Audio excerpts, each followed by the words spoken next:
안녕하세요. 굿로이어 이미숙 변호사입니다. 상간소송을 진행하다 보면 명백한 불륜 증거에도 온갖 황당한 답변들이 난무하는데요. 오늘은 상간소송에서 가장 황당한 답변 넘버 3 알려드립니다. 안녕하세요. 굿로이어 이미숙 변호사입니다. 변호사들이 보통 상간소송을 시작할 때는 대부분 명백한 불륜 증거가 있는 경우에만 진행을 합니다. 예를 들어 모텔에서 둘이 나오는 사진이 있다거나 단둘이 해외여행을 다녀왔다거나 때로는 아침에 이른 시간에 여자 집에서 자고 나오는 남편의 사진이 있다거나 또는 다정하게 포옹하는 사진이 있거나 서로 손잡고 거리를 활보하는 사진, 호텔에서 두 사람이 투숙하는 사진처럼 누가 보아도 명백한 증거들이 있으면 사실 상간소송에서 불륜이 아니라고 부인하기가 어려운데요. 그럼에도 불구하고 상간소송을 시작하면 상대방들은 거의 99.9% 불륜을 부인합니다. 정말 황당하죠. 그래서 설마 이렇게 명백한 증거가 있는데 부인할 거라고 생각조차 해보지 못한 원고 측에서 상대방의 답변에 몹시 당황해하고 너무나 명백한 증거가 있음에도 아니라고 부인하는 태도에 몹시 분개하기도 합니다. 오늘은 상간소송에서 가장 황당한 답변 넘버 3 알려드리겠습니다. 상간소송에서 제가 본 가장 황당한 피고 측의 주장은 나는 동성애자라고 주장한 상간녀였습니다. 당시 부정행위 증거로는 새벽에 여자 집에서 나오는 남편의 사진이 있었는데요. 새벽 시간에 남편이 여자가 사는 오피스텔에서 자고 나오는 사진이었음에도 여자는 절대로 그런 관계가 아니라고 부인하면서 자신은 레즈비언이고 동성 여자친구도 있다고 주장을 했는데요. 실제로 자신이 동성애자라는 사실을 증명하기 위해서 정신과 상담을 받은 기록도 제출을 했습니다. 너무 황당한 주장이지만 문제는 이런 피고 측의 항변이 받아들여져서 아내 측의 손해배상 청구가 기각되었다는 것입니다. 제가 담당했던 사건은 아니고 제가 상담을 했던 사건인데요. 물론 아내 측의 손해배상 청구가 기각된 데에는 그 외에도 여러 가지 이유가 있었지만 동성애자라는 주장이 너무 황당해서 소개를 해드렸습니다. 당시 아내분은 너무 억울해하셨는데요. 손해배상 소송은 이처럼 사실 너무나 명백해 보이는 사건도 막상 소송에 들어가면 어떻게 될지 모르는 측면이 있습니다.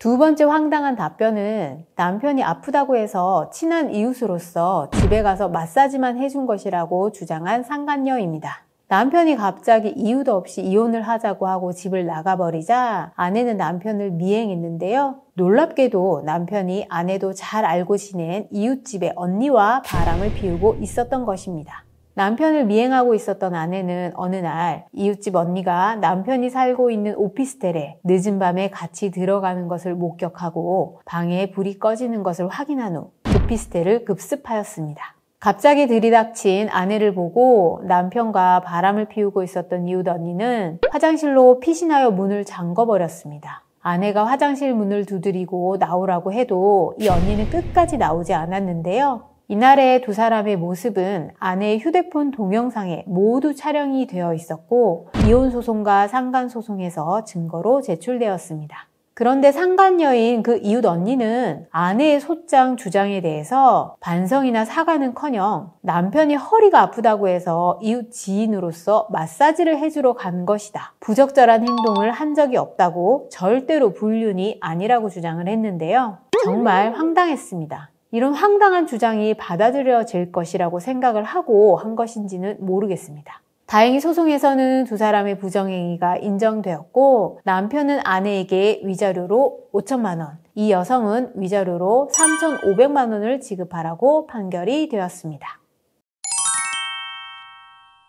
마지막으로 황당한 답변은 수천 장의 해외 국내 여행 사진이 부정행위 증거로 제출된 사건이었는데요. 남편이 상간녀와 간 해외 국내 여행을 연도별로, 시기별로, 장소별로 차곡차곡 너무 정리를 잘해서 USB에 저장을 해둔 사건이었는데요. 더욱이 두 사람이 서로 애칭을 부르고 애정 표현을 하는 카카오톡 메시지도 너무나 분명하게 있으니 저는 절대로 상대방이 부정행위를 부인할 것이라고는 생각조차 하지 못하였습니다. 그런데 상대방은 등산 동호회에서 만난 지인일 뿐이고 친구로서 같이 여행을 간 것이지 부적절한 관계가 절대로 아니라고 부인했는데요. 정말 황당했습니다. 판사님도 피고 측 주장에 황당해하면서 법정에서 증거로 제출된 사진들을 띄우면서 이렇게 여행을 많이 간 건 처음 봤다. 자신은 처음에는 부부인 줄 알았다며 웃었습니다. 또 피고 측에서 계속 부정행위를 부인하자 카카오톡 메시지를 화면에 띄우면서 두 사람이 주고받은 메시지 내용을 그대로 크게 읽어주시면서 그럼 이 내용은 무슨 의미냐라고 묻기도 했는데요. 피고 측은 아무 답변도 하지 못했습니다. 왜 이런 무익한 주장을 하는지 모르겠습니다. 이 사건도 판결에서는 위자료 3,500만 원이 인정되었습니다.